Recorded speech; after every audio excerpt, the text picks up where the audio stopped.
Ladies and gentlemen, please forgive that little sloppy intro there, but we have an amazing episode for you today where I will be joined by the great CaryssonFord, but before we throw her in here, we do have a number of people that we need to thank, and those being the Sages of the Lodge, who I see some of them are in here already, so let's just shout them out, why don't we?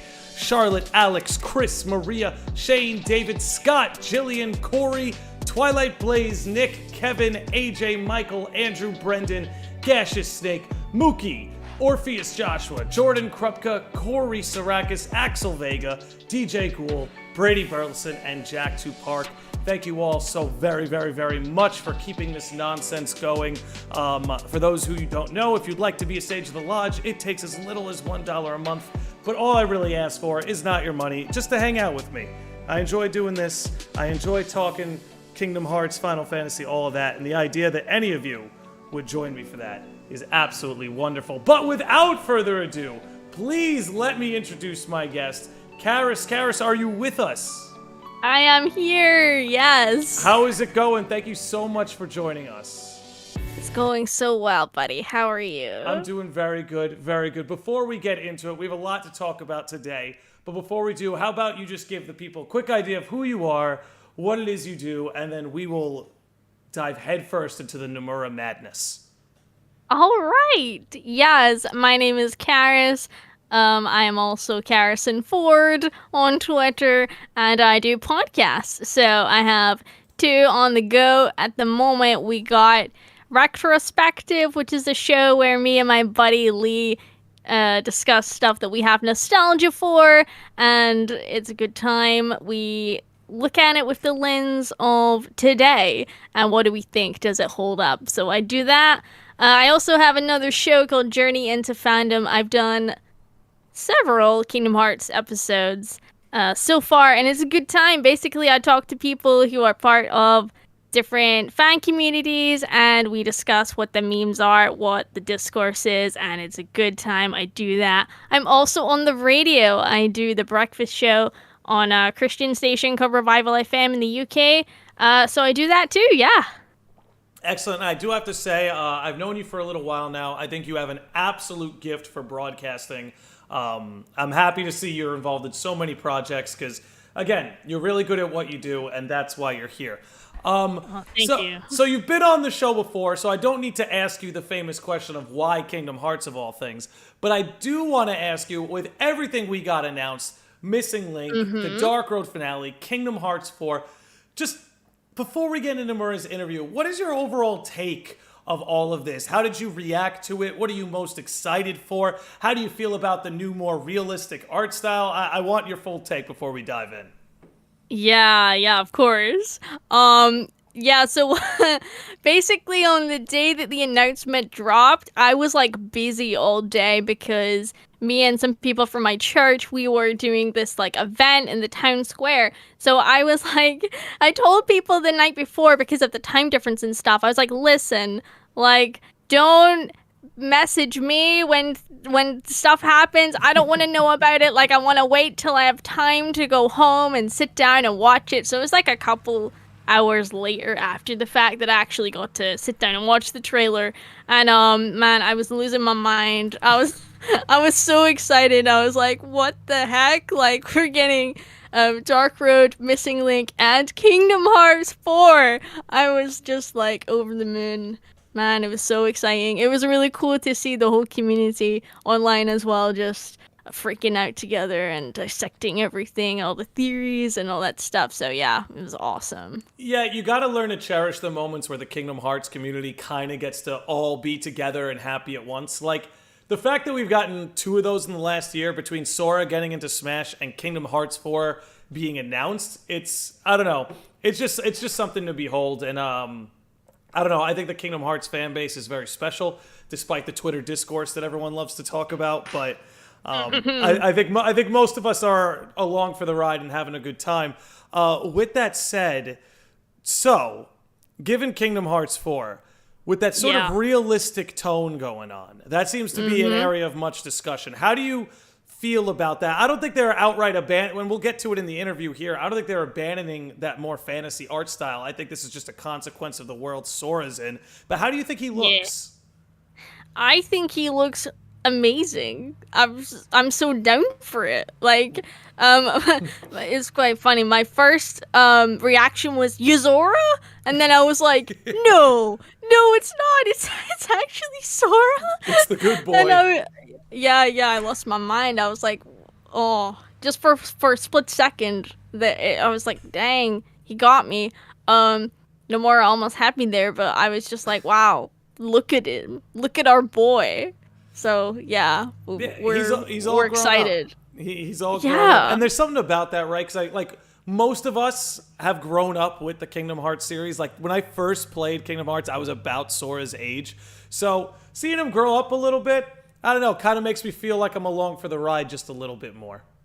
Yes, absolutely. And he's still our boy. You know what I mean? Like he's still our boy. Like, he's running in there. He's got his Keyblade. He's ready to fight some Heartless. Like, Yeah, so just that shot of him running towards the danger while everybody's fleeing from it. Like, just that shot right there gave me chills. And here's the other thing: not one line of dialogue came out of Sora's mouth that entire trailer.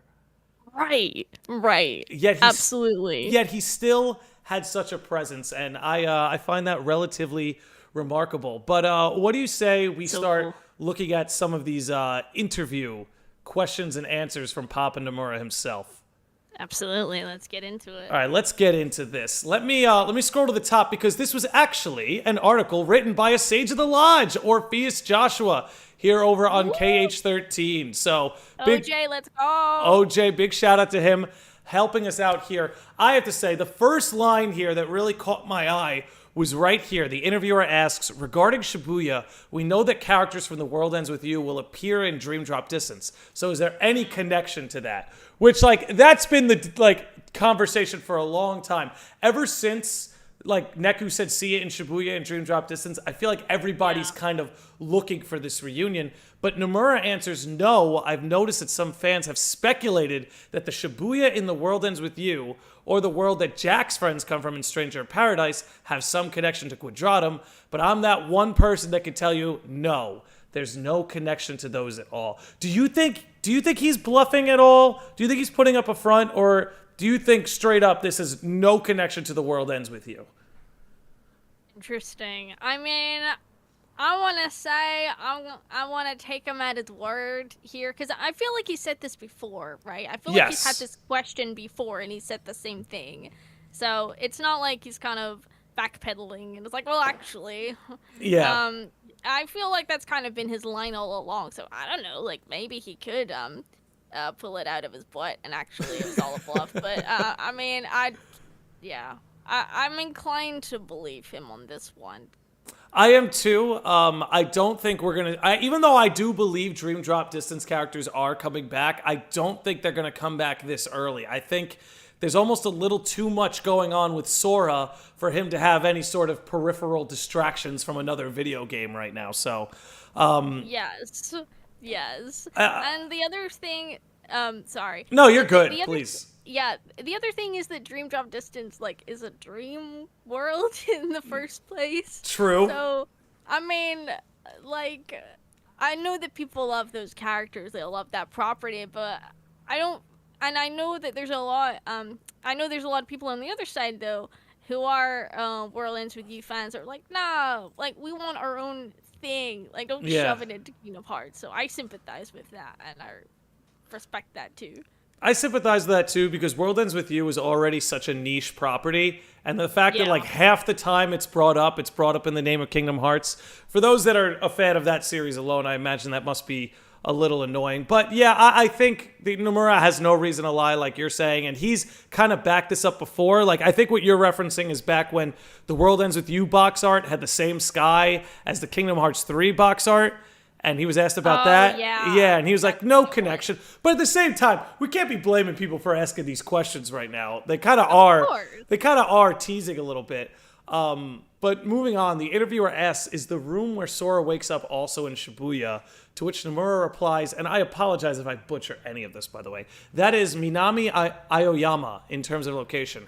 However, the original location is different from the view from the balcony, so we have the Osaka staff go there for location scouting later to make adjustments for the later revisions of the game. Now, I almost feel like the interesting part about this response is sort of behind the curtain. I think what this is shining a light on is that what we saw is so early in production that even the view from Sora's balcony isn't final. Right. Yeah. Now, as a Kingdom Hearts fan, does that terrify you? Do you think that means there's a long wait ahead of us? Or like, how does that make you feel particularly? It's interesting that you asked me that question because I'm a very patient person. Like, it doesn't really bother me. I'm like, take your time with it. Same, you know? Like, don't worry about it. I'll get it when I get it. I mean, yeah, obviously I want to play Kingdom Hearts 4 as soon as we can, but we've got Dark Road. We've got Missing Link coming. We've got other things. Like, we're gonna eat. It'll be fine. So, you know, I'm not worried about that. I feel like Nomura's, you know, he's not gonna put it out until he's happy with it, you know? And I think that's good. Yeah, I'm with you where it's like, I honestly almost wish that Kingdom Hearts 3 was delayed 6 months, because what that game was after its first patch that summer was almost like a completely different game than what was originally dropped in January. So honestly, I'm kind of in the same boat as you where I'm like, take your time, be patient with it, and just give us the best experience possible. But I'm with you, like, between Missing Link and Dark Road, like, we're going to have plenty to chew on between now and then. Yeah, absolutely. Yeah. But I'm still excited. I mean, how could you not be? This next part, honestly, is like one of my favorites. I'll skip the most of it, but this whole point Nomura says right here, that room will be your base of operations in the early stages of the game. Now, there's so much that sets off my Kingdom Hearts mind here, like, oh, so just the early stages? So are we only in Quadratum in the early stages? Where else are we going? Or do we go to a different part of Quadratum? Like, what happens if that's just the early stages? And then there's the part of me that goes, well, can we customize it? Can we make it like our own little room for Sora? Like, I don't know. How are you feeling about that? Do you think that Quadratum, like, you know how like the whole Roxas portion was just the beginning of Kingdom Hearts 2, and then we moved into the main campaign? Do you think actually we might have something similar with Quadratum right here, where only the first 5 to 10 hours might be in this section, and then we're going to go somewhere else? Because why else wouldn't it be your base of operations later in the game? Right. And that wouldn't surprise me at all because, I mean, you've got the foresty thing, and we'll probably get to that part. All the theories surrounding that moment. So, you know, I think that the trailer's hinting that this isn't all there is. It's going to be a big game. There's going to be lots of other places to go and explore and things like that.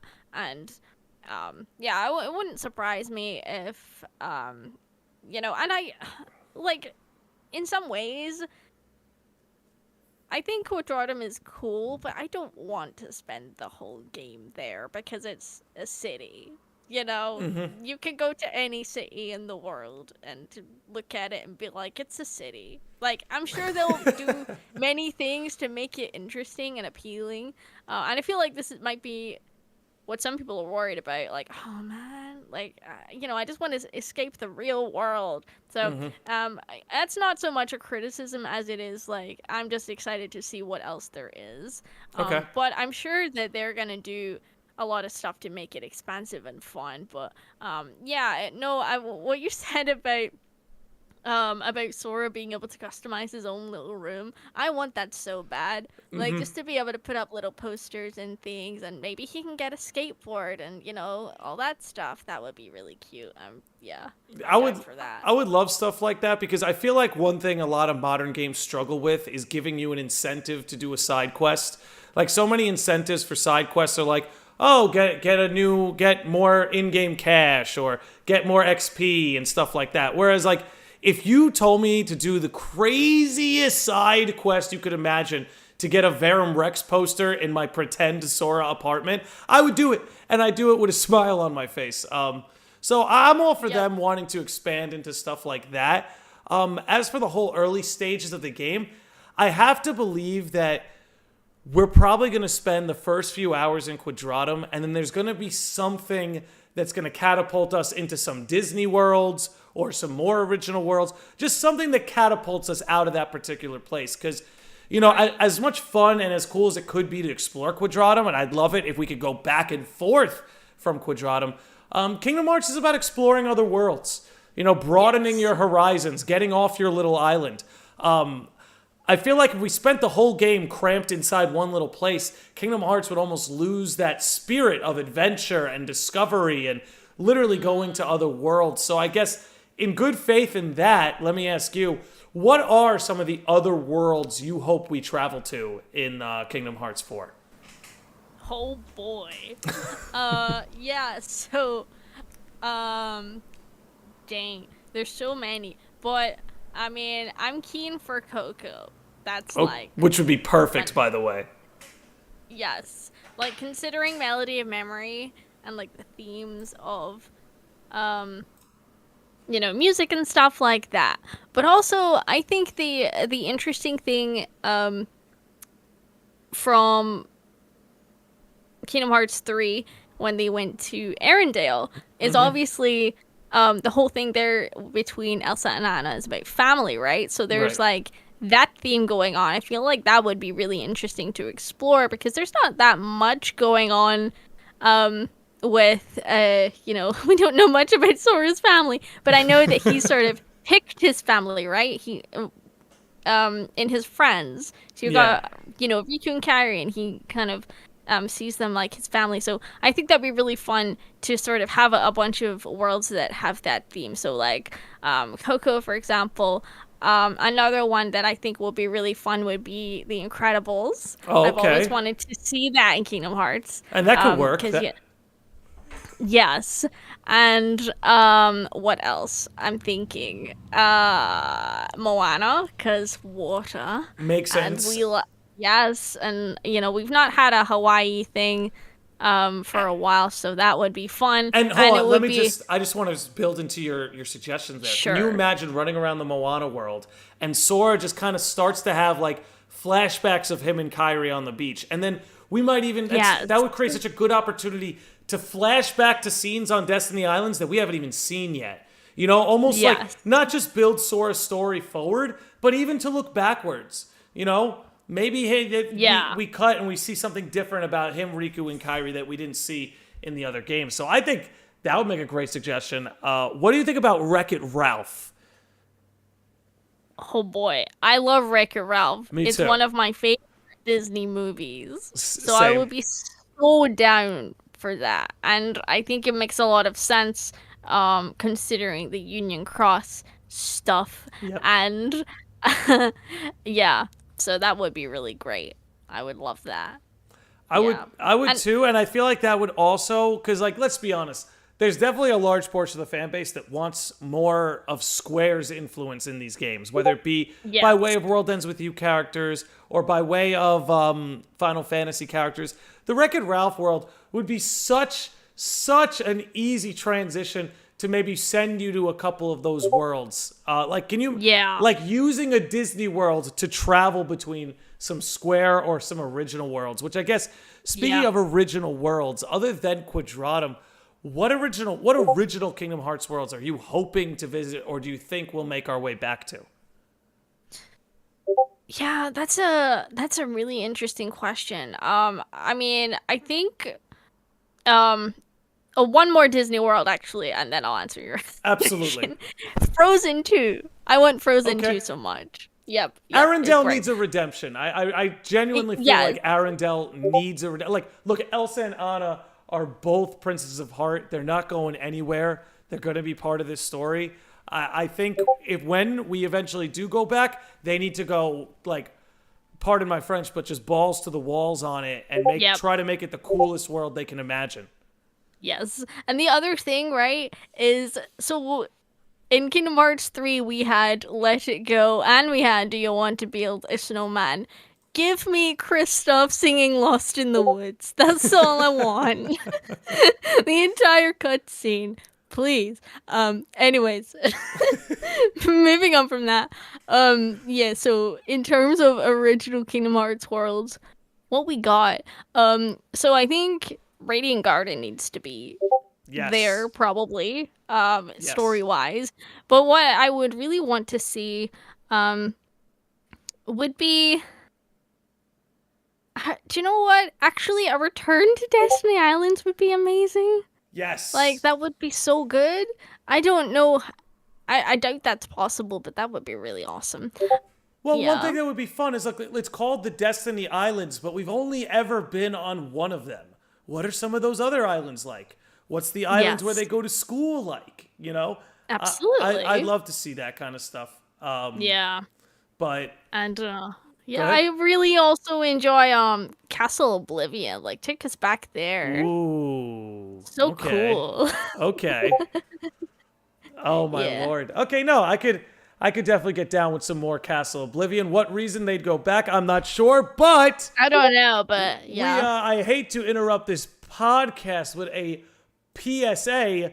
Treehouse has rated us with a party of 31 on Twitch. Yes, What Treehouse. He is an absolute animal, this guy. Oh god, I did the shout out completely wrong. Forgive me, Tree Mouse. So everybody listen. Look, this is nothing new. This is nothing new here at the Lodge. If you like what we do here, you need to support my buddy Treehouse. I will drop his link in the Twitch and YouTube chats. Anyway, Treehouse, thank you for that. Carys, there was something else in the interview I wanted to cover Yeah. before we discussed any further. Let me pull this up right here. Okay, so right here. In Melody of Memory, someone who knew Quadratum appeared, talking about the Nameless Star, asking Nomura, will she appear in Kingdom Hearts 4? Where Nomura says, that is still a secret, I'm afraid. As I said at the event, there was a time when I was not sure whether I would choose to name this title Kingdom Hearts 4 or Verum Rex. But she is originally a character from Verum Rex, I'll say that much. Now, let me ask you something, Carys. Isn't it funny how when he was asked about World Ends With You, he was like, nope, they're not coming. They won't be in it. But when he's asked about the Nameless Star, he goes, oh, I can't answer that. I almost feel like that's a soft yes. What do you think? Yeah, it sounds like it to me. Sounds Yeah. like it to me. And I think, yeah, I don't know. I feel like it's kind of inevitable. It's kind of, everything's hinting towards that, I would say. Well, I'll say like Yeah. she's had more lines of I think she's had more lines of dialogue than Yozora has. So they're giving her Yes. just as much attention as they are him. I feel like it's almost certain. I feel like she's gonna. I think it would be really cool if she think about it like this: if she materialized in reality while Yozora's stuck in unreality, and I feel like that would create such a cool parallel where Sora's in unreality and Kairi's in reality. So it's like the dude's over here trapped in fiction, and we got the ladies over here in actual reality, and they're both trying to reunite and cross over again. I just feel like it would create such a cool parallel between the four. Yeah, that would be so good. Yeah, I could totally see that as well. Me too. This next part, I have to say, this really upset me. This next part really upset me. I'll explain why. I'm going to read it first, but Nomura continues to talk about Yozora, and he says, to be frank with you, I was worried that Yozora wouldn't be well received, given that fans didn't sound very welcoming to his appearance in Kingdom Hearts 3. But I'm glad they've proved me wrong. The hype for Verum Rex is certainly high. So, let me say this. I know Tetsuya Nomura does not have an official Twitter account, but to me, this pretty much confirms to me that he must have a burner account somewhere. Because if you have the perception that Yozora wasn't well received, that tells me you're spending entirely too much time on Twitter. Like, because I don't know where you could have gotten that perception. I felt like Yozora was one of the things the most well received about Kingdom Hearts 3. I don't know. What was it like for you across the pond?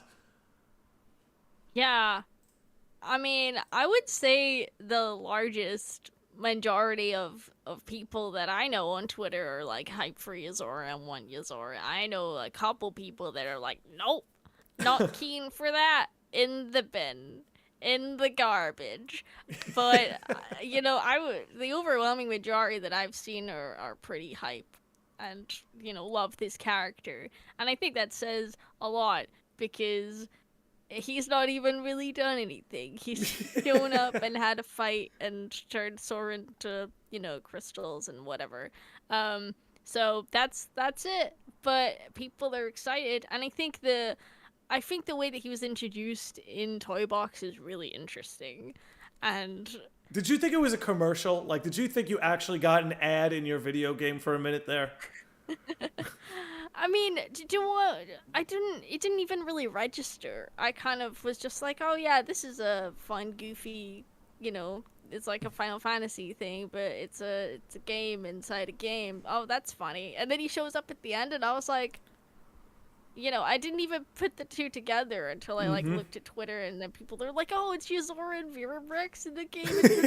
And I was like, "Oh, like I don't know. I'm really slow at these things." So, but yeah, it was cool. It was good. I enjoyed it. Yeah, I felt like overall it's been a very positive reception because I feel like a lot of the fan base has gotten older, and I think they're looking for like a little bit more of a mature approach. And I think Yozora is one of the more like quote unquote, I guess I'd say, mature character designs we've gotten in the Kingdom Hearts series in a while. I don't know. I think everything I see, people seem to be hyped up for it. But speaking of new things to be hyped up for, this is something, Carys, I still have not wrapped my brain around it. Maybe you can help, or maybe when we get to the question portion at the end of the podcast, the chat can help.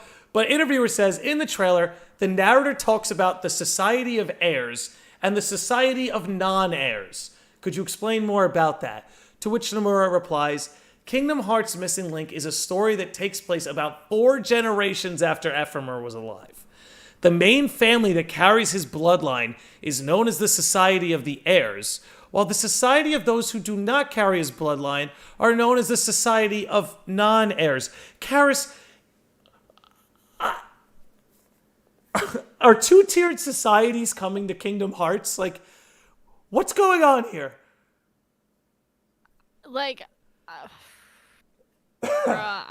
don't know, man. Like, like Nomura, he just introduces so much all the time. And I can't, I struggle to keep up with any of the Union Cross / Dark Road stuff. I kind of rely on demo videos to, like, get me through it. To know, catch me up on what I need to know. Oh, yeah. So, yeah, I'm gonna leave that to the theorists. I'm just along for the ride, you guys. Like, I don't really even know what I'm doing here. I'm here for the banter. So, yeah, I don't know what that means, but I'm interested, I'm intrigued, and I'm excited by the Missing Link trailer. I think it looks really cool. It does look really cool. I'm excited to play it. Yeah. It does look really cool. It looks like a, how do I put this? It looks very different. It's one of probably the most unique looking Kingdom Hearts games that we've gotten. It's got a very different energy about it than even some of the other spin-off games. But when I look at this Society of Heirs and Non-Heirs, I can't help but think about that one subplot that was introduced about Ephemer being a blue blood, and then it never meant anything ever again. That, like, Ephemer was the blue blood and Xehanort was not. So that I'm like, oh, so is Ephemer a descendant of the Society of Heirs and Xehanort is the descendant of the Society of Non-Heirs? But then I'm like, wait a minute. Ooh. Yeah, right. And then I'm like, maybe I've got that backwards, right? Because then Ephemer's got the silver hair, and it's like, well, maybe he's a descendant of, maybe Xehanort's a descendant of him, right? He got that silver hair gene. I don't know. Right. I just hope it's unwrapped in Missing Link. Yeah. I'm sorry I couldn't help you untangle that at all, but It's okay. I'm really interested in that plot line, and it's weird. It's like all of a sudden there's like a aristocratic like class in Kingdom Hearts, like, right out of nowhere. Out of nowhere, it's gonna be a privileged class, and it's so interesting. Where did that come from? I don't know. And I think it's like what you said. Nomura just ends up introducing so much. It's just like a snowball rolling down a mountain where it's like you could catch up to the snowball, but it's not going to stop it from getting any bigger. Let's talk about this right here. It's not even necessarily the answer to his question that I'm intrigued in, more just like a segment of it. But the interviewer asked, what's the identity of the 2 black coats in the Kingdom Hearts 4 trailer? Nomura says, sorry, it's still a secret. However, I can tell you that alongside me, Akiko Ishibashi and Oka Masaru will be helping write the scenario for Kingdom Hearts 4. Now, for anybody who needs a clue into that, one of those writers writes for Final Fantasy XIV, and another one of those writers writes for The World Ends With You, which I absolutely love this, and I guess I might catch some flack for this, but I see Kingdom Hearts 3 as a launching point for the series. I look at that game, and personally, it's my favorite game in the series, and it is the best-selling game in the series. And then when I look at that, I'm like, what is the aftermath of Kingdom Hearts 3? What am I looking at here? And I don't see something that hit a peak and started slowing down. I see a launching off point where it's like Kingdom Hearts 3 came out, and then we got Remind, and then we got Melody and Memory, and then we got Dark Road, and then we got a Union Cross finale, and it's like, it's been 3 years. It's been 3 years in like a few months, and we've gotten so much of this, and it appears to me that there's more excitement and attention on the Kingdom Hearts series than I've ever seen before.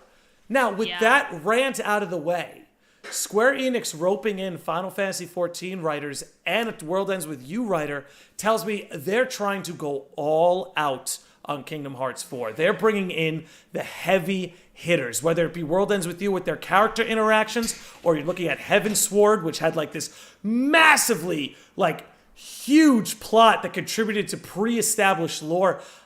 This is something that's just got me excited. I don't know if you've dove into World Ends With You or Final Fantasy XIV, but to me, they're two of the best games that Square Enix has put out in a long time. Do you have any take on that?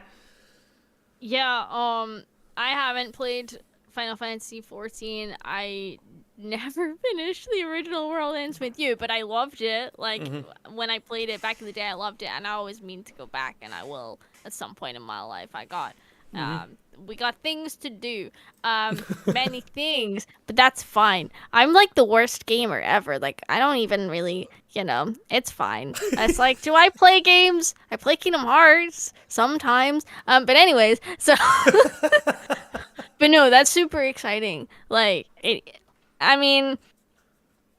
this series is so special. And one of the reasons that I'm still around is like, because they're always doing new things. Nomura's always doing new stuff. We said that just a moment ago. But the cool thing is that he's bringing in these cool writers from these other properties that people love. And it's going to maybe draw more people who are interested in those series. Like, I know people that have seen the Kingdom Hearts 4 trailer, never played a Kingdom Hearts game before. And they're like, yo, I want that. And I'm like, you got a lot of catching up to do, but I'm excited for you. Yeah, but I'm excited for you. I swear, I had the same experience, Carys. People, I swear, so many of my friends had to deal with me ranting about Kingdom Hearts when they had no idea what I was talking about. But they indulged me. You know why? Because I didn't have a YouTube channel where I could put out crackpot theories once a week. So they used to indulge me for much of my young life. And all these friends who I tried to get play Kingdom Hearts for so long never gave it the time of day, which is fine. They have their own lives. They're beautiful people. But once that trailer dropped, almost all of them texted me and were like, so, if someone were to start, where should they start? I don't know what kind of black magic they put on that trailer, but I don't know. I share that same experience with you where it's like there are people who are now suddenly interested. I don't know what it is.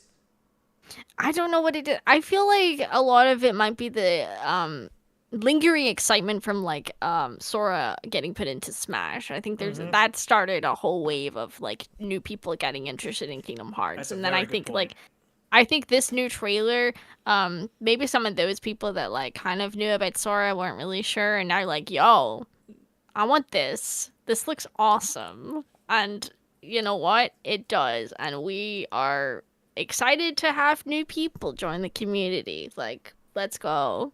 So, yeah, no, it seems to really be getting people excited, and I'm happy about that.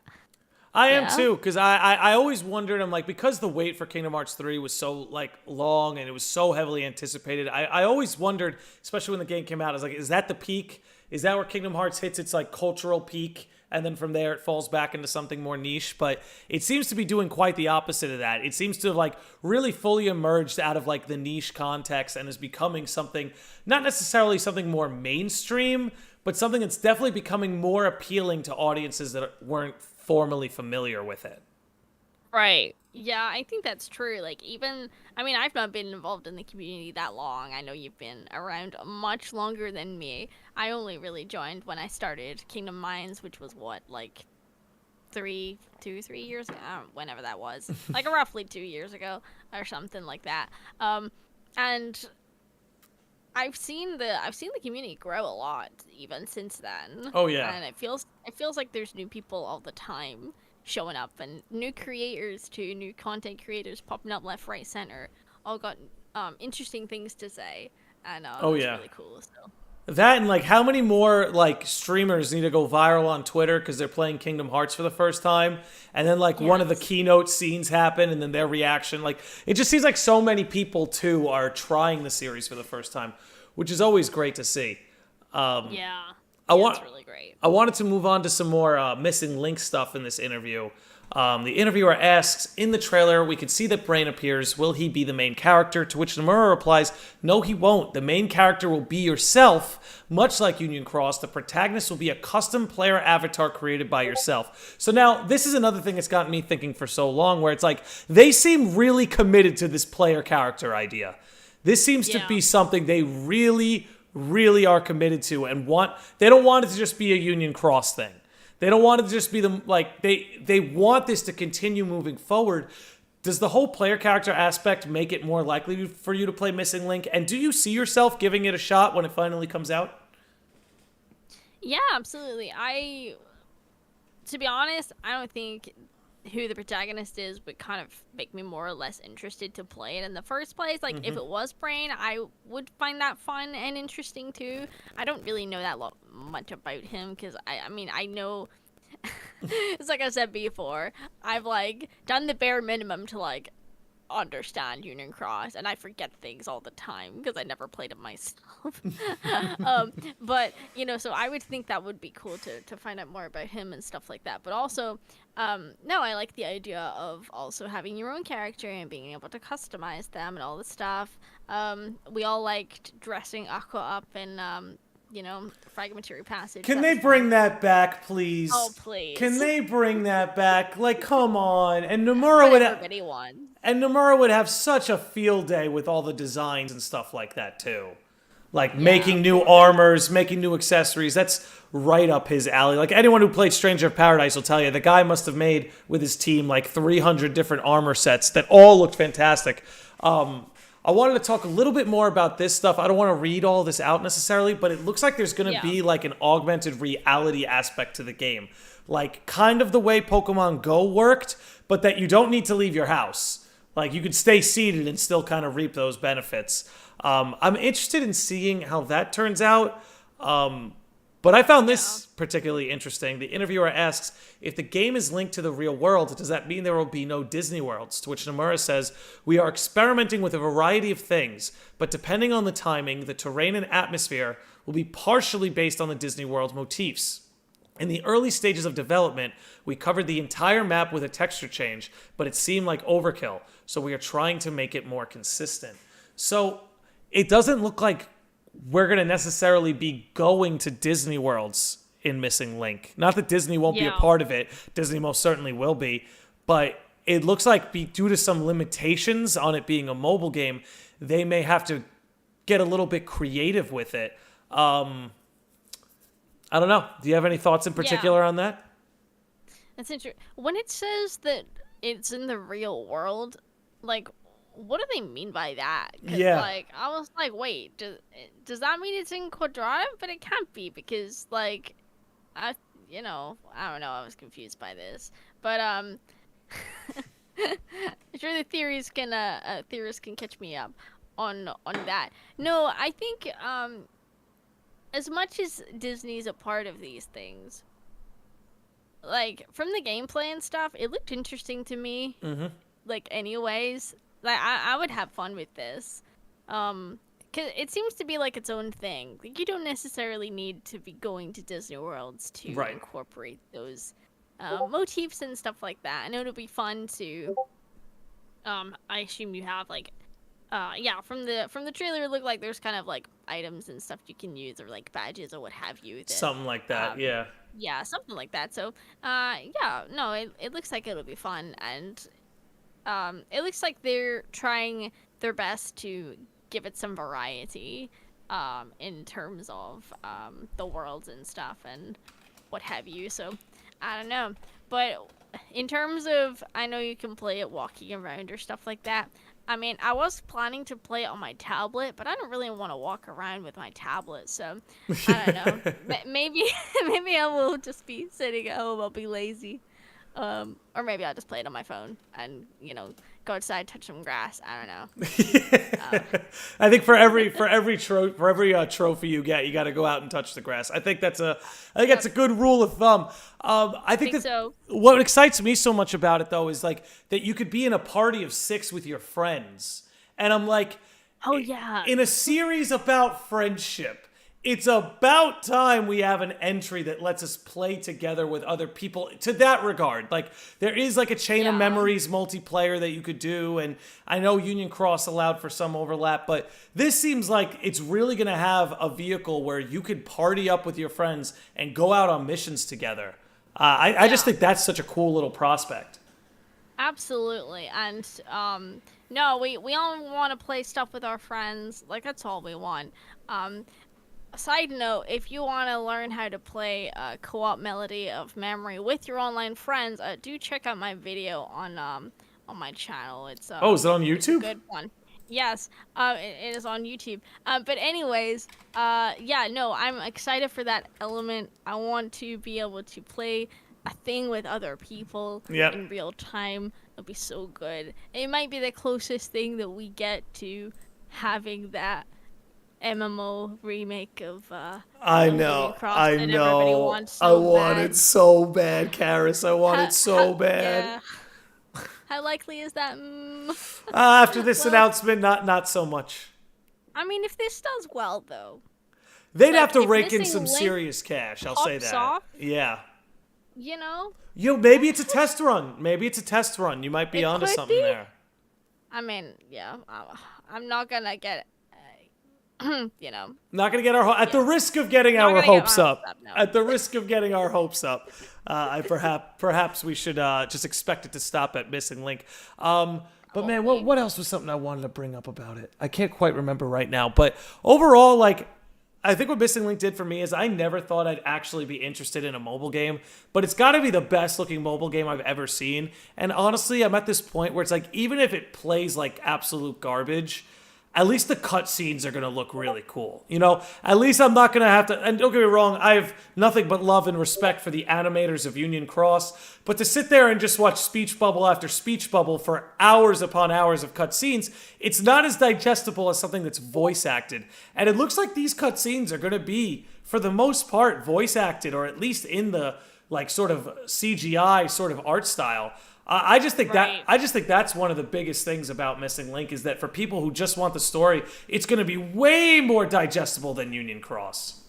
Absolutely. Yeah, I mean, I did play Dark Road for a minute there, and I didn't hate it as much as some people did. Like, I mean, I kind of enjoyed grinding for my little cards, but it just got so monotonous after, like, I don't know, a couple weeks. I was like, yeah, I think we're done with this. I'm tired of tapping my phone over and over. Yeah, no, it was a cool idea, and the story is fun anyway. It's like, exploring Xehanort and all that stuff, and I'm excited that they're wrapping that up. It'll be really good. But I'm hyped for that. Yeah, but no, I'm excited to play a mobile game that doesn't look like absolute garbage. It'll be nice. Yeah, I mean, I know, I don't mean to say that. Like, I know a lot of people do like the 2D sprites, and yeah, but I mean, it plays like garbage. I'll say that. Yeah, not everyone's a fan, and that's fine. That's fine. I don't normally read the chat till we get to the hour, but the Gummy Phone put in something really good here. He says, and I think he's talking about Missing Link and the fact there may not be Disney worlds. He says, well, it's because the worlds are all still one. There's no individual worlds out there to really do, so they plan to show the world distorted by using assets that make the world appear like a Disney world. And that makes perfect sense to me. I'm like, that might be particularly why. But you brought up Papa Xehanort, and I think it's time we talk about him here. The interviewer says, you have mentioned that for the Dark Road finale, you have added more scenarios than you originally planned. Could you elaborate more on that? To which Nomura says, originally, I wanted to focus more on Xehanort's classmates and seniors, but due to some last-minute changes in the plan, we couldn't focus on them as much, since I was told to prioritize Xehanort's character development. Now, I want to pause. Who's giving Nomura orders? I want to know. But anyway, however, I felt really unsatisfied that I had to cut that. So I decided to have the finale give them the required focus. You will also, and this is the part that baffles me, you will also understand the reason as to why Xehanort became the way he is. In parentheses, talking about his old self being completely bald. So what, is Xehanort going to pull a Britney at the end of Dark Road and just just shave his head and be like, I got to start over? What's good? What? Like, when you say you're gonna find out why Xehanort is the way he is, I'm like, oh, we'll get to find out why he's such an old, twisted, crooked, dark wizard who wishes to usurp himself as the god of the entire world. And it's just like, no, we're gonna find out why he went bald. Yeah, I don't. That's like the last thing on my mind that I would think needed explaining. I just assumed he got old, maybe a little malnourishment. I don't know. He's old, and some people get, lose their hair. Like, that's not. But okay, we gotta explain that apparently. Like, I'm wondering if this is somehow a mistranslation or whatever. Like, I think what that might be is like how he bridging the time, because we have young Xehanort where he's just like some young like early mid-20s youthful guy, and then there's just old Xehanort. So maybe they kind of mean bridging the gap between young and old. You'll kind of get to see a more middle-aged Xehanort. Potentially, yeah. Also, when you said, oh, who's giving Nomura orders, I did actually pick up on that. I'm like, man, who's telling Nomura what to do? Yeah, who told him to prioritize Xehanort like that? And I mean, look, it could be one of the guys he works with, be it Kitase, be it Nojima. Like, there are other guys in the mix, but I just found that very funny that, there seems to be this online perception that Nomura is just like this puppet master over the Kingdom Hearts series, and he controls every single decision and every line of dialogue. But it's kind of refreshing to remind ourselves that he works on a team, and he really is just kind of the face of the team. Yeah, for sure. But yeah, I'm interested in this though, because Xehanort's always going to be one of my favorite characters in Kingdom Hearts, and I think one of the things I love so much is just like, God, people who listen to this podcast could be sick of hearing me say this, but the effect of Xehanort works both backwards and forward. Like, he lived his life in the time he lived it, and we see its ripple effects backwards towards Union Cross, and we see its ripple effects here in the future, where Kairi is projecting him into a nightmare because he's the source of her trauma. It's like, he really he really wanted to be this omnipresent God who was present in every time and every space, and he got just about as close as you really could without actually closing the deal. But I want to know more. What really twisted him? They show that conversation with the Master of Masters in Remind, but what did he see to make him reach these conclusions that the world needed some sort of God figure to control their every last move? I don't know. What are you hoping to get from the finale of Dark Road? Yeah, I mean, I want more Master Masters for sure. Oh, yeah. If he's gonna show up, we love him. We just, I'm just excited, not only to end Xehanort's story, but to see what it means for the future. Yeah. Because there's always interesting things that Nomura puts in, to hint at something bigger. And I'm really excited to see what that is. But, ultimately, the thing that I really want to know about is about his four friends that, you see them when he's by the graveside, and you're like, well, what happened to them? Was it his fault? Was it not his fault? Does he blame himself and it was someone else's fault? I need to know the answer to this mystery. Yeah, that's what I am curious about for the most part. But yeah, no, I'm really excited for the ending of Dark Road. Yeah, no, I'm with you there too, because I think they wouldn't be making this I don't know if we call it a series or a game anymore, but they wouldn't be making these story editions if something about Xehanort wasn't going to be important in the future, right? Like, we already saw the player character reincarnate into him at the end of Union Cross, at least in some regard.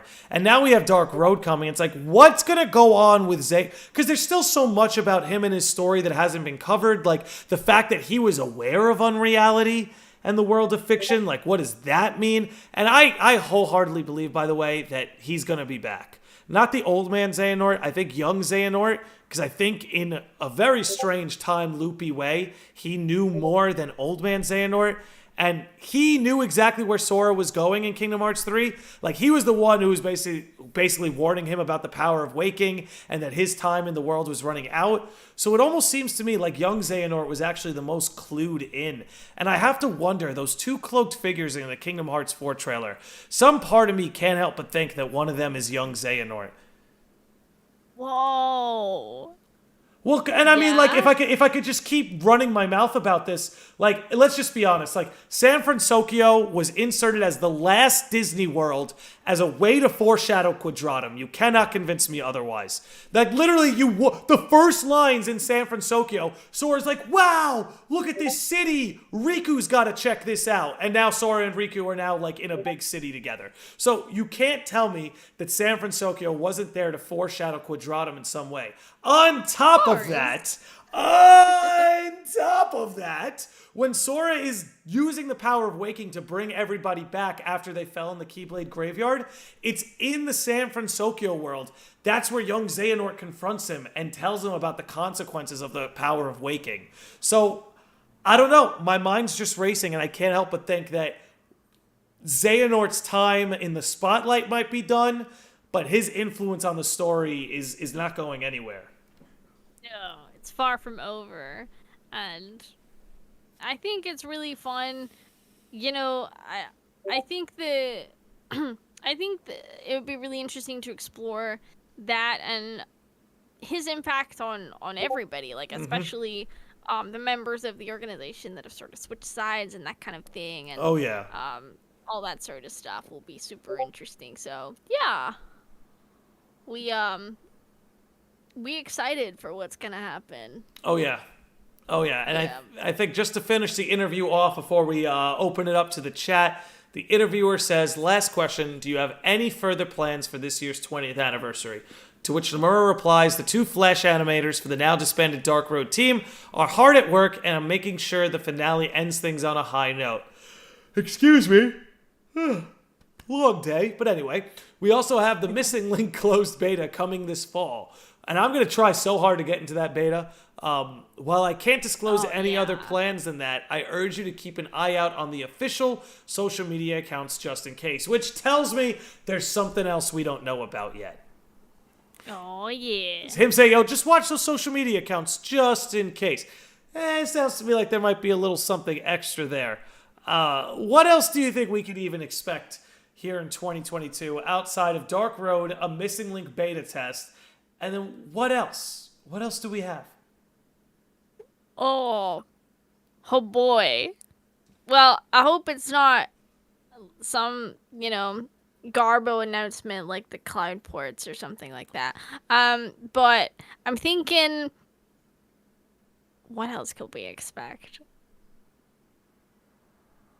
Maybe the Kingdom Hearts anime that everybody wants so badly? Oh, yes. That would be really interesting. I would be so down for that. I have to be honest, the only way I want it is if it's a Union Cross anime. That's the only way I want it.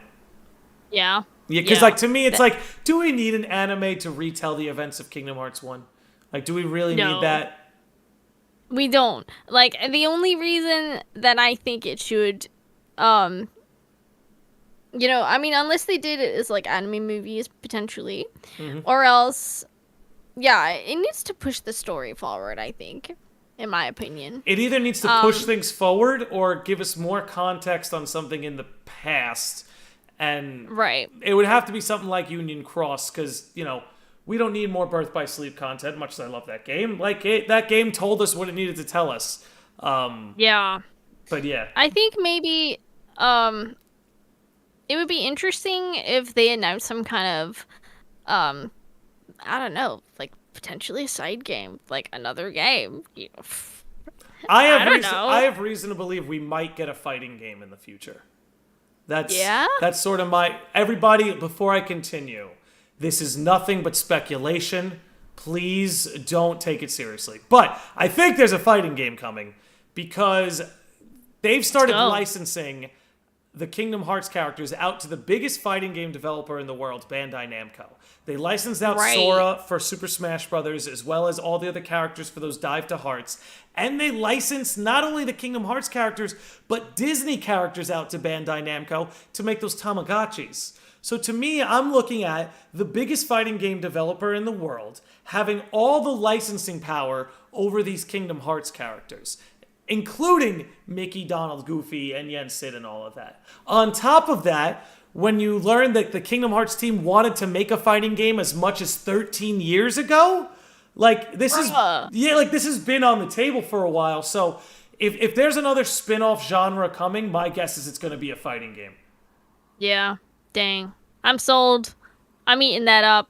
Yeah. Now everybody can take it to the bank. Let them know I told you that it's all confirmed. Fighting game spring 2023.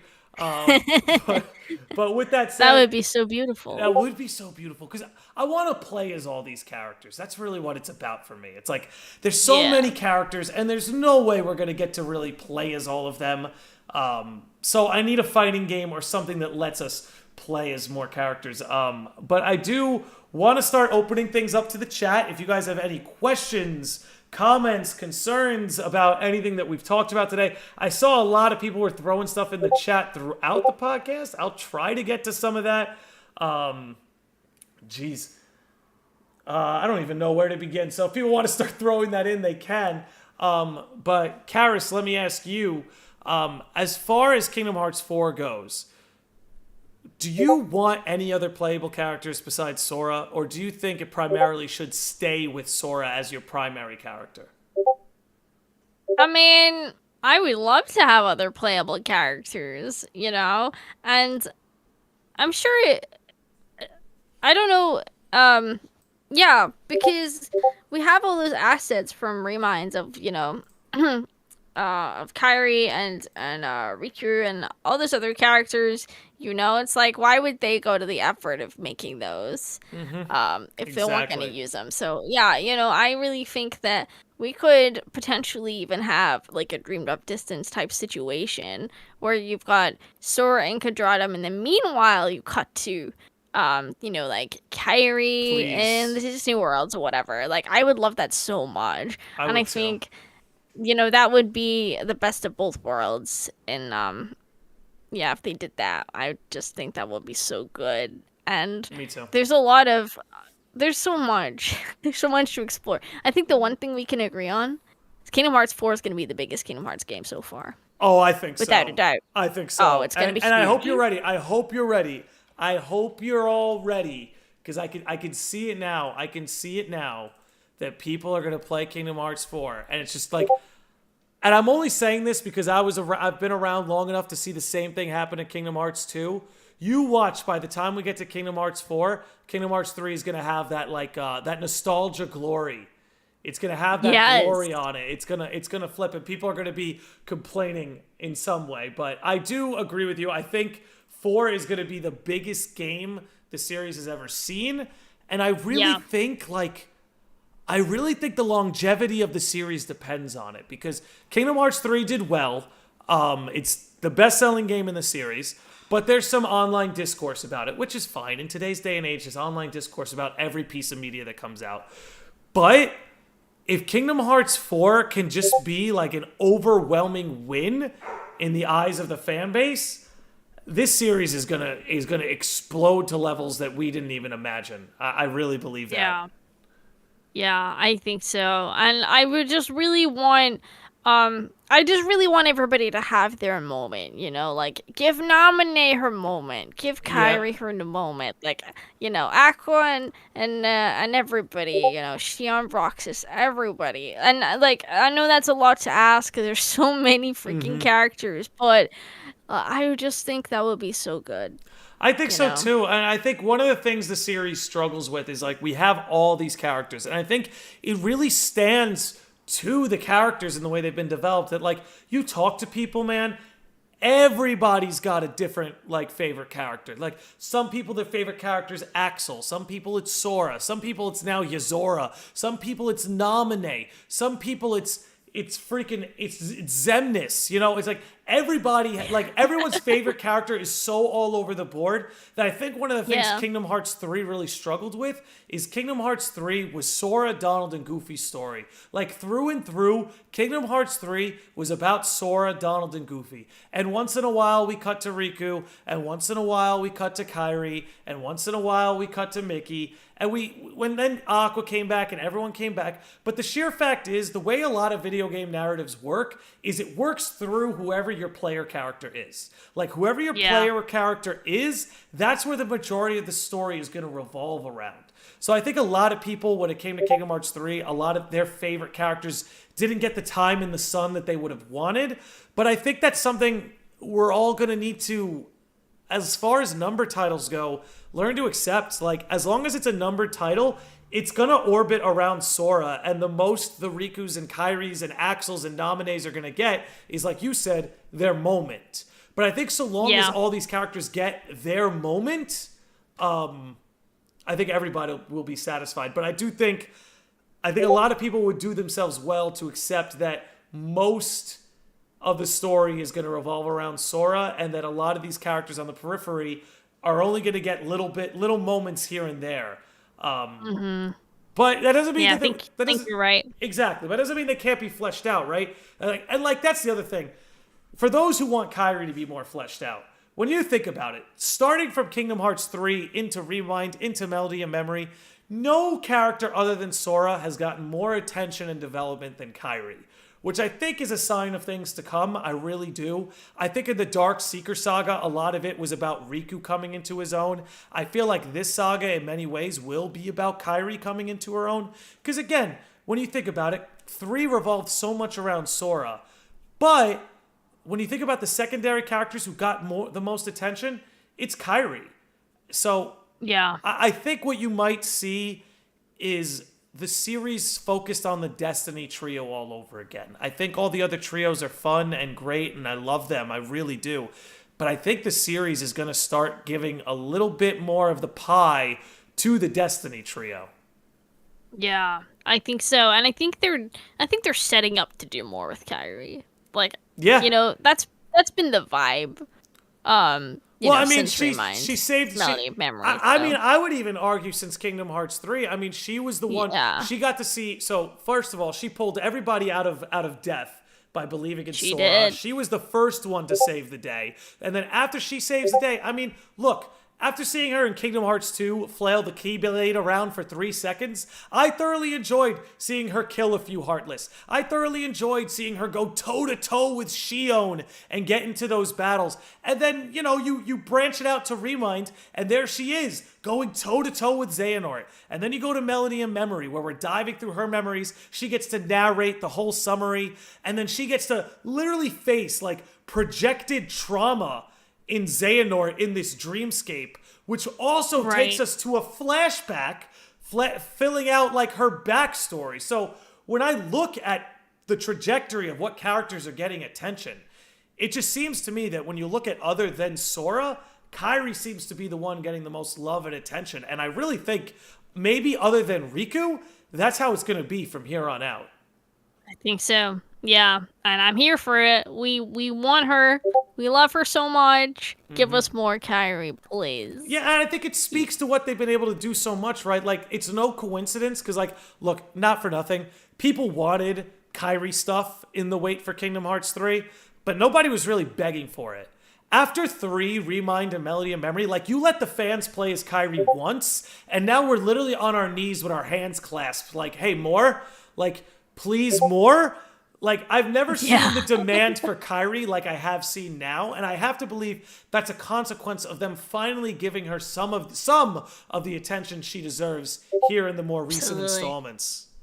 Yeah, so exciting. I really, really want her to do her thing, have her moments, going forward. Yep. And I'm excited for that. Yeah. So I want to get into the chat a little bit here. I see we had a few line up here. Prince Touche says, I have a feeling Naminé will find Subject X and reconstruct her memories. Ooh, I would absolutely love that. I'm a big fan of Naminé being useful without needing a Keyblade. Because, like, not for nothing, you don't need to be able to hit the bad guy with a sword to be a good or important character. And I love that Naminé achieves that. But how do you feel about that? And what are your thoughts on Subject X, Carys?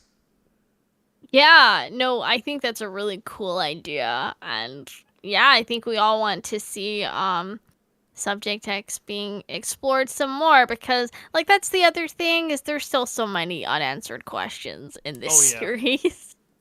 There's so many things. A lot of loose ends to tie up. Yep. Yeah, I think we want that and it'd be great to see Naminé involved. Oh, yeah. 100%. Yeah. Jay Cheesecake, and I gotta give her so much credit for this comment, says, I need a Darkwing Duck world. Yo. Were you into Darkwing Duck back in the day? No, but that sounds amazing. I think when you have a minute, just Google Darkwing Duck. I think it'll make it happen. Edgardo J. I will. Says we need mid-combat character switch from multiple party characters. Kind of like Xenoblade or FF7 Remake. Yeah, I'd love that. If you could switch between all the characters in your party, then nobody can complain about Donald not healing them anymore. Right. That would be so good. Give, like, a lot more control to the player. And Carys, let me know what you think.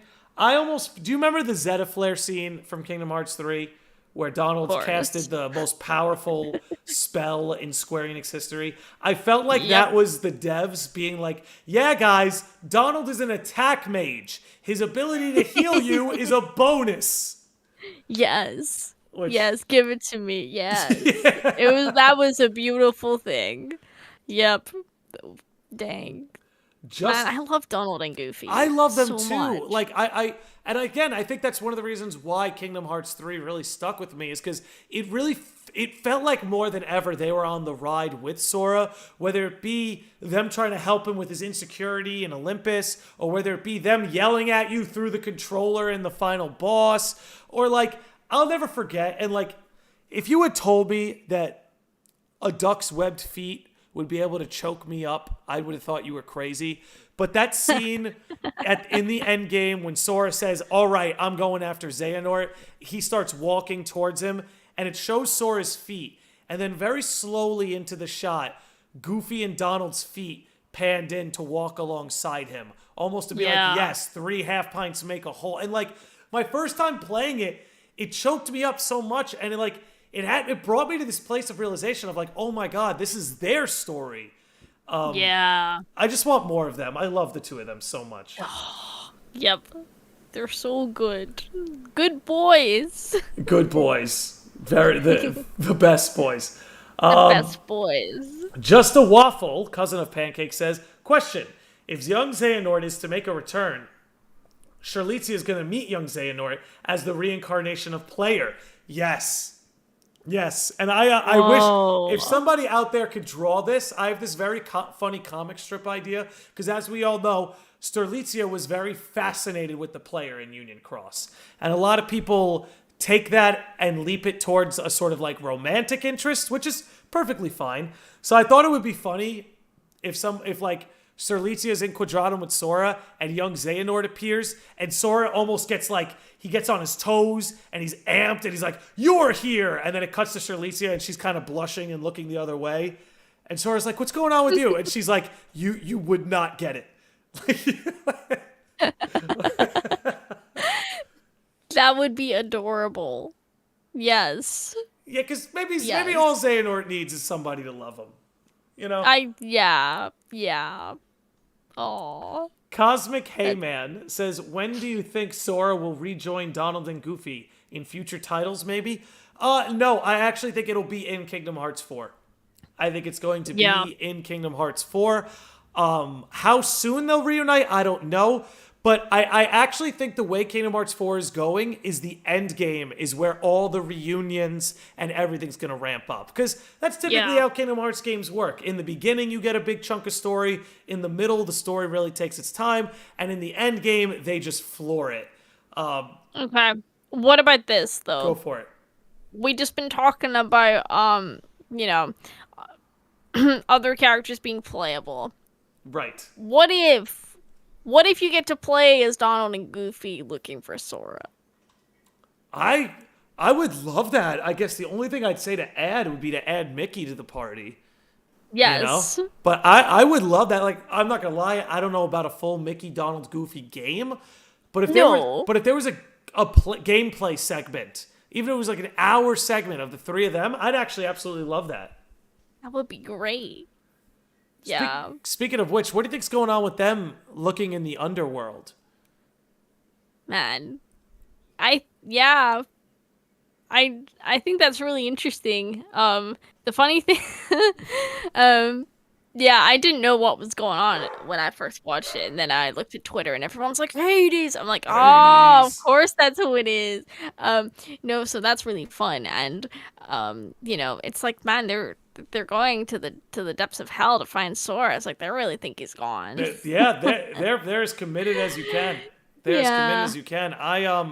Which is awesome. What I want to see from this though is I want less Disney worlds, but I want more Disney characters involved, right? I don't necessarily want to go back to Olympus, but I do want Hades to have a place in the plot, if that makes sense. You know? Yes. And that was something that occurred to me. Like, what if they're setting up for the Disney villains to actually have a role again? Yes. And to be doing something. I really hope that that's the case. Well, I want to think... what do you think? You think Maleficent's going to get her hands on that box? I mean, I hope so. I think it would be fun to see her, be involved. There'd be this big, like, power grab, big power struggle. And her actually, like, come out with a fighting chance of doing what she wants to do. That would be pretty dope. And I think it would be really cool because it almost seems like it's something nobody's planning for. Like, Maleficent getting the black box would screw up Sora's plans and the Master's plans. Like, everybody loses. I think that's what I love about it. Is that if she gets that box, everybody loses. Yeah. Yeah. And that would be so good. Like, imagine if, like, all of the original villains, like, Master Xehanort, all that stuff, like, actually, they all just end up playing second fiddle to Maleficent. Like, she's the main villain all along, That would be perfect. Well, I mean, it's cool, right? Because she has a previous relationship with darkness, right? We saw that in Union Cross. And it's going to be interesting to see, because it's like, all right? So the Master and Darkness are enemies. And theoretically speaking, the Master and Sora are enemies. And then theoretically speaking, Sora and Darkness are enemies. So it's like, you have all these, like, different factions of groups and collectives that are enemies. It would almost, like, if Maleficent and Darkness teamed up, would this force the Foretellers and the Guardians to have to work together? Oh, that would be so good. Like, they have to almost, like, reluctantly work together, and then it turns into this thing of, like, all right, we're going to team up to take care of this. But once we take care of this, it's war between us. Yep. For now, your enemy's my enemy. So, yeah. That would be so great. Captain Kai says, is that a meta commentary I spy? Disney monopolizing everything? I guess that's in a reference to, like you said, if Maleficent just became the full-on villain. Disney was villain the whole time. Whoa. Yeah, I don't know if Disney would go for that necessarily, now that I think about it. yeah, I was gonna say I don't think so either. Edgardo J. Cruz says, other than a passing mention by Pete in Kingdom Hearts 3, Sora literally has no idea about the importance of the black box. We only know due to being the audience and Xigbar, of course, potentially Luxord too. And you know, that's a detail on this story that's so insane. That literally you think of all the characters, right? From Ansem the Wise to Xehanort to Sora to Kairi to Fairy Godmother. None of them really know anything about this black box. But why? And this is where I'm so curious to learn more about Luxord. And Next Gen Novelist did an incredible video on Luxord. I suggest everyone check it out. But it's like, what does he know, man? Like, we get to Kingdom Hearts 3, and like one of the best scenes in the series, it's revealed Xigbar is Lushu. But don't forget that Remind started with, the question is, who are you, Luxord? Like, that's the real question. Who's Lushu? Yes. Who's Xigbar? We already figured that out. But who are you, Luxord? Like, where does he come from? What is he doing? Yeah. What is he doing? Like, we thought he might be from Union Cross, and then it just turns out he's not. Nope. Are you on board with the fact that he's Yozora's driver in that cutscene? Because I'm pretty much sold on it. Yeah, I think so. I think people are pretty unanimously like sure about that. So I'm jumping on the bandwagon and I'm throwing my I'm jumping on that bandwagon. I was gonna say, I think what trips me out about it though is like, why do I get the feeling that he's not originally from there? Yeah. Like that he's doing the same thing as Lushu. And again, this is something Next Gen Novelists talk about, so I want to give him the shout out. But what if Luxord is from just as distant a past as Lushu is? You know? And what if he's been like body hopping and moving from place to place all throughout these times? Because like, again, both their names start with Lux, Lux, meaning light. And you have to wonder if that's just pure coincidence. Yeah. I think that would be really cool and really fascinating. Like, what if he's from Missing Link era? Yes, Send Rice Picks actually literally dropped that in the chat just as you said it. Oh, really? I actually didn't read that out. No, it's great. No, it literally, like, as it came out of your mouth, you know it what? dropped. Yeah, great minds, buddy. Great minds. Exactly. Yeah. Oh, that's cool. Well, you have to wonder, right? Because, you know, he brings up a good point where he's like, the wielders from Missing Link, they're going to be the ones to learn how to cross over, you know? Yeah. Which, you know, there's Demix too, which it's so funny that after all these years, Demix is the biggest mystery. After all these years, it's Demix of all people.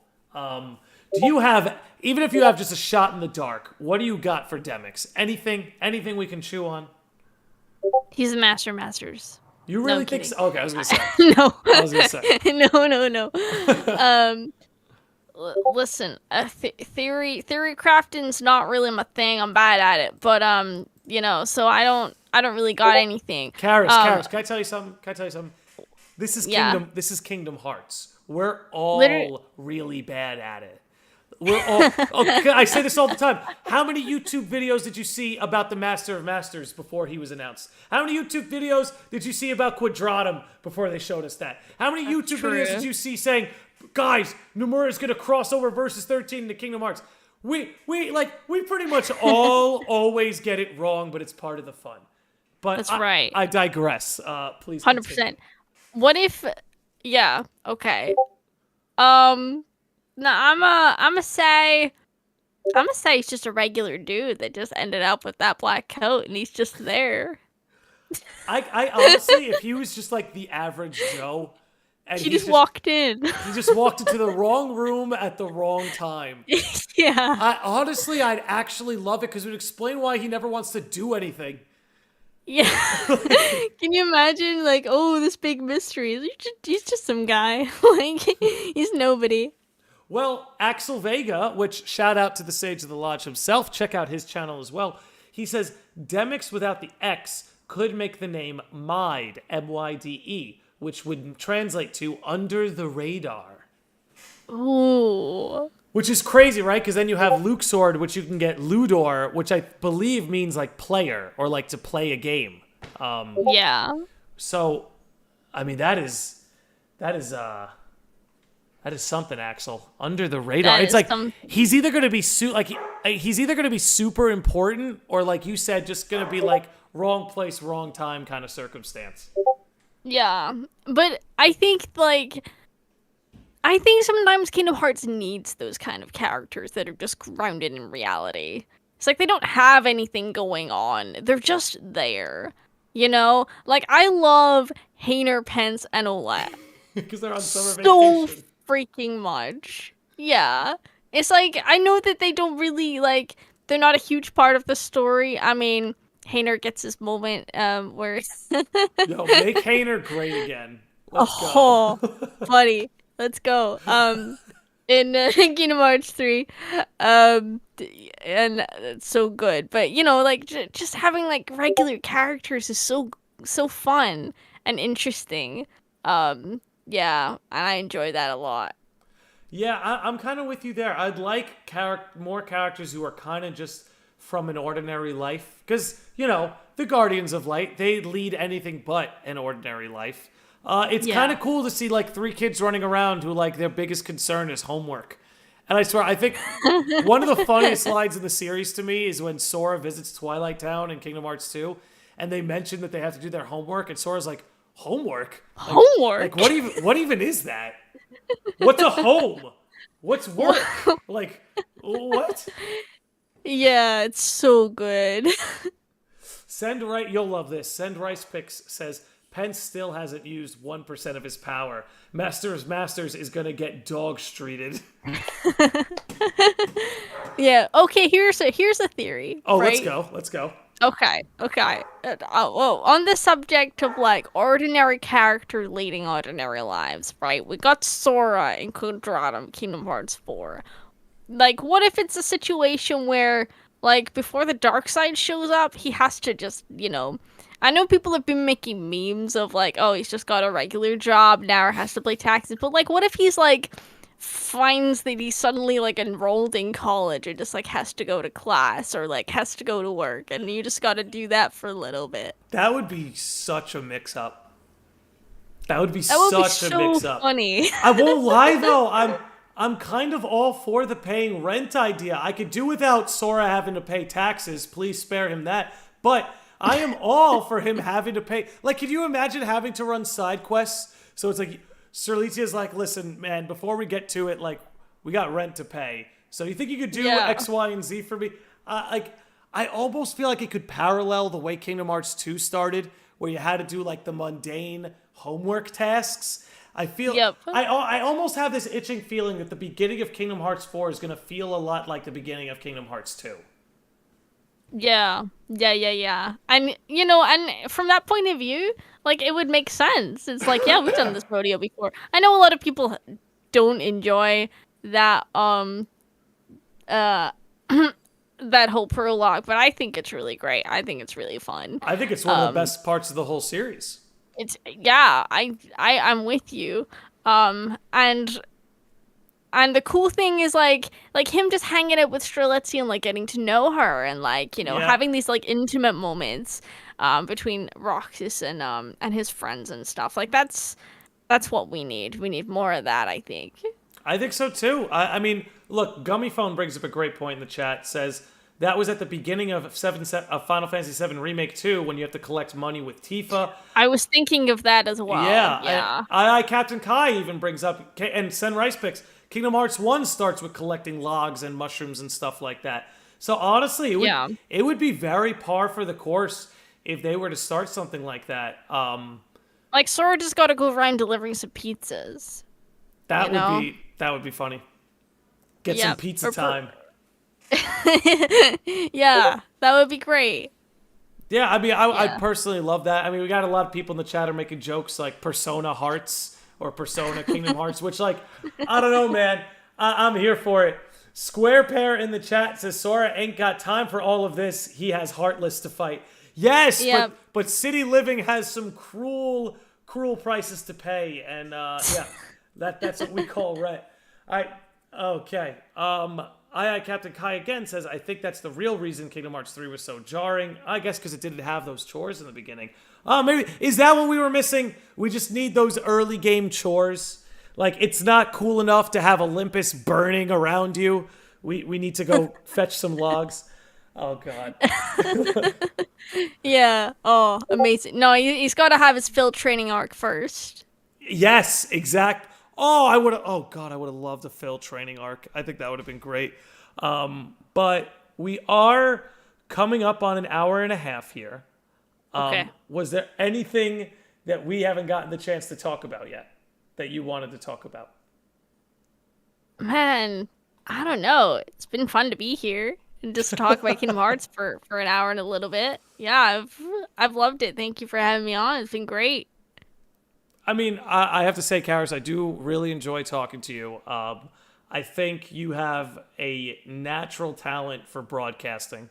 I'd recommend anybody who's watching, please check out the YouTube links in the description. I've got her Twitter linked. I've got her podcast linked. I've got her YouTube channel linked. The Revival FM linked. No, Carys, it's really enjoyable talking to you. I think you always bring a unique perspective with whatever we talk about.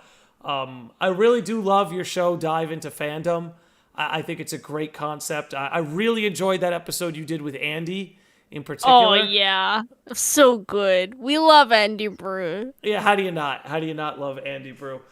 But without further ado, okay, I have to read maybe one or two more chats. This always happens to me. I want to wrap it up, but then people give me just too many good stuff to read. Aluvids says, quick, somebody make a 5-hour video about the lack of chores in Kingdom Hearts 3. Your boy Josh Starr says, yes, she's amazing. Oh, thanks, Josh. And another Joshish says 100% agreed. And I want to wrap it up with this. And if you're on Twitch, please stick around for the raid. Let's wrap it up with this. Senrice Pick says, I'm pretty sure Dog Street is foreshadowing.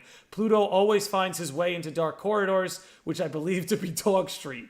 This dog is clearly possessed by darkness. Well, let me tell you, I don't think there's any better way. There's no better way we could wrap this up. Ladies and gentlemen, please check out CaryssonFord. She's over on Twitter. Her links are in the description. Thank you. She's on YouTube. She's got her own channel. Again, Carys, thank you again so much for coming on. And if you're hanging out, please stick around for us for the raid. And any last words, Carys, before we wrap this up?